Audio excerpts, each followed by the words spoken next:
बिस्मिल्लाहिर्रहमानिर्रहीम। शुरू अल्लाह के पाक नाम से जो बड़ा ही मेहरबान और नहायत रहम करने वाला है। आज की वीडियो का टॉपिक है कि बच्चों की प्राइवेसी के इस्लामी असूल आपको बताने जा रहे हैं। ऐसे इस्लामी असूल जो इस्लाम ने नाफिज किए हैं, जो इस्लाम चाहता है कि हम अपने बच्चों को सिखाएं। तो जब इस्लाम ये चाहता है कि हम अपने बच्चों को ये असूल सिखाएं तो यकीनन इन असूलों को सिखाने में माँ बाप की भी फलाह है, बच्चों की भी फलाह है और तमाम उनके रिश्तेदारों की, जो बच्चों के रिश्तेदार हैं, उन सब की फलाह है। यकीनन इसमें भलाई ही भलाई है। तो हमारी माएँ, हमारे जो वालिदैन हैं आजकल बड़े परेशान हैं। वो कहते हैं कि बच्चों की तरबियत आखिर किस तरह की जाए। बच्चों की छोटी छोटी हम महंगे से महंगे स्कूल्स में बच्चों को भेज देते हैं, प्राइवेट स्कूल्स में, बड़े से बड़े स्कूल में भेज रहे होते हैं। ट्यूशन अकेडमीज़ हाई फाई हो रही होती है, लेकिन उसमें इस्लामी तरबियत के उसूल नहीं सिखा रहे जा रहे होते। इस्लामी तरबियत के स्कूल, और अगर अपने बच्चों की जो सही मानों में तरबियत करनी है, अपने बच्चों के किरदार को अगर आपने निखारना है, तो वो उसूल आज आप देखें जो मैं आपको बता रही हूँ।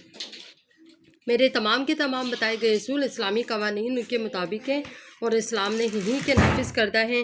पहला असूल है कि कमरे में दाखिले की इजाज़त, कि चाहे वो वालिदैन का ही कमरा क्यों ना हो, बच्चों को ये सिखाएं कि जब आप किसी के घर में दाखिल हो तो आप इजाज़त लेकर जाएं, जब आप किसी के कमरे में जा रहे हैं तो आप इजाज़त लेकर जाएं। ख़ास तौर पर वालिदैन के कमरे में भी जाते हुए आपको इजाज़त चाहिए होती है। इसके अलावा कुरान पाक में सूरत नूर की आयत नंबर 58 में अल्लाह ताला ने बाकायदा बयान किया है कि कमरे में, वालिदैन के कमरे में दाखिल होते वक्त बच्चों को चाहिए कि वो इजाज़त लेकर जाएं। और कुछ औकात ऐसे हैं जिसमें लाजमी इजाज़त लेनी चाहिए, इशा के बाद, सुबह की नमाज से पहले, और इसके अलावा दोपहर के आराम का जो वक्त होता है उसमें, ताकि वालिदैन डिस्टर्ब ना हो और तंगी का शिकार ना हो।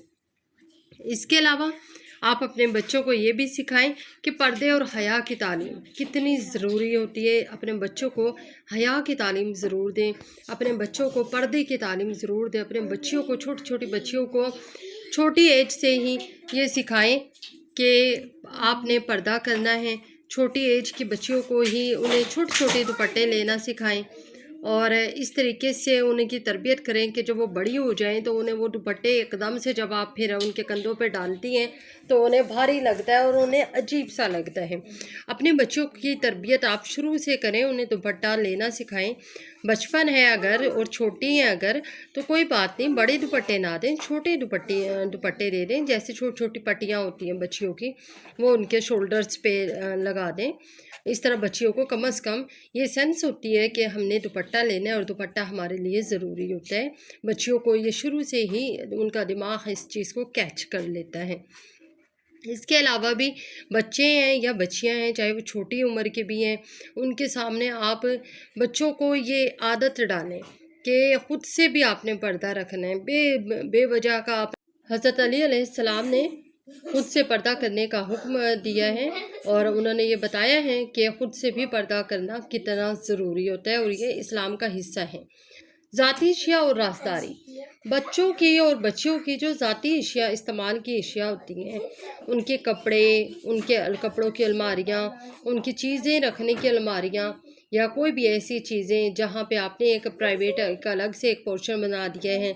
अलमारी का ये एक पोर्शन, ये इस बहन का एक पोर्शन, उस भाई का एक पोर्शन, उस बहन का, इस तरह करके आपने पोर्शन बनाए हुए हैं। तो अब आप बहन भाई एक दूसरे के पोर्शन में इंटरप्ट नहीं करते, लेकिन आप ज़रूर इंटरप्ट करें, लेकिन उस टाइम पे इंटरप्ट करें जिस पे बच्चे आपको ना देख रहे हो, नोट ना करें।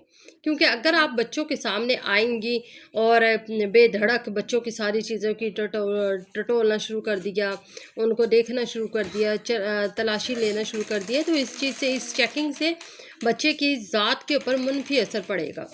बच्चा अपने आप को ये समझेगा कि जिस तरह क्या चोर की फीलिंग्स होती हैं।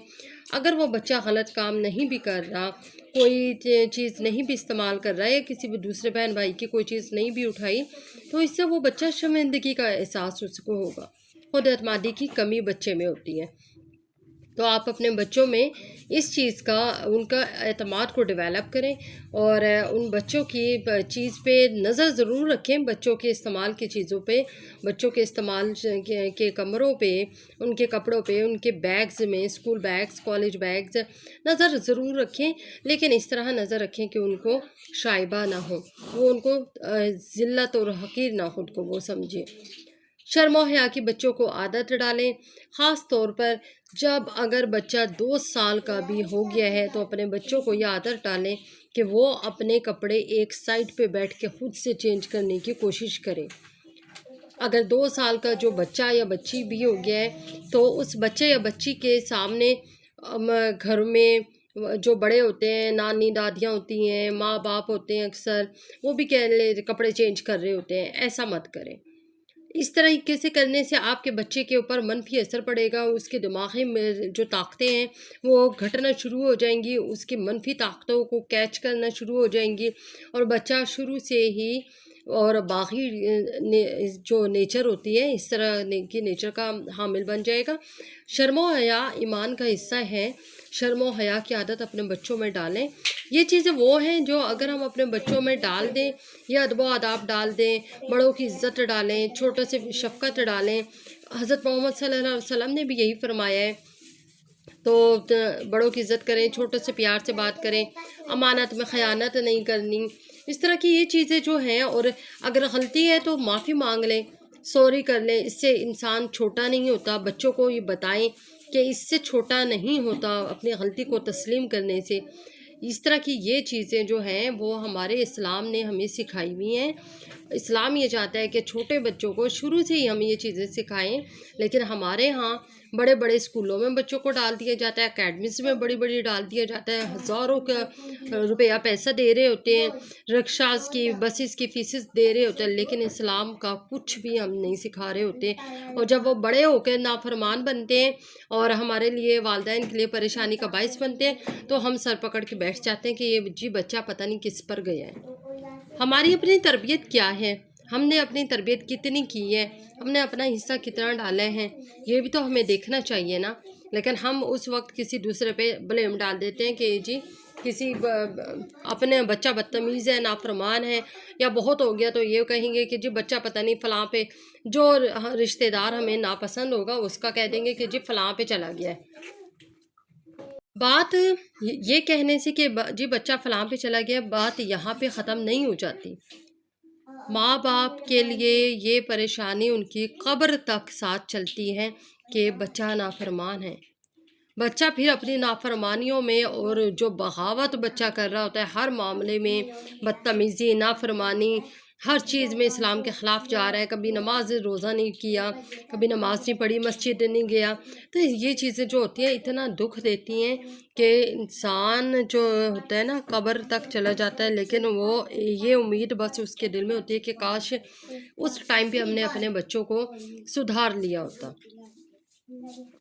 اپنے بچوں کو اگر آپ بڑھاپے میں جا کے آپ نے اپنا ماتھا نہیں پکڑنا، سر نہیں پکڑنا اور پچھتانا نہیں ہے، تو اپنے بچوں کی تربیت اسلامی اصولوں کے مطابق کریں۔ یقین کریں اسلامی اصولوں کے مطابق تربیت کریں گے، ایک تو آپ کے لیے تربیت کرنا آسان ہو جائے گا، اور دوسری کیا ہوگا کہ یہ بچے آگے چل کر ماں باپ کی خدمت کریں گے، اپنے ہر رشتے کو سنبھال کے رکھیں گے، اپنا کردار ان کا مضبوط ہوگا، خود اعتمادی ہوگی، اور ہر طرح کی جو دولت ہوتی ہے ان کی مقدر بنی ہوئی ہوگی، ایمان کی دولت، یا اس کے علاوہ دنیاوی دولت ایسے لوگوں کے پاس بہت ہوتی ہے جو رب کو راضی کرنے میں لگے ہوئے ہوتے ہیں۔ رب پھر ان کے تمام کام اور معاملات نہ خود بخود سنبھال لیتا ہے، اپنے خود ہی سنبھالتا ہے۔ تو بہتر ہے کہ اپنے بچوں کی بجائے کہ مستقبل کو بنانے کریں، ضرور کریں، بے شک کریں، لیکن ساری کی ساری توجہ مستقبل بنانے پر نہ لگا دیں۔ اس بچے کو دنیا اور آخرت میں بھی ایک کامیاب انسان، کامیاب مسلمان بنائیں۔ ٹھیک ہے، صرف مہنگے اسکولوں میں داخل کرا دینے سے ہماری ذمہ داریاں پوری نہیں ہوتی۔ ویڈیو اگر اچھی لگی ہو تو لائک اور شیئر ضرور کر دیں۔ تھینک یو، اللہ حافظ۔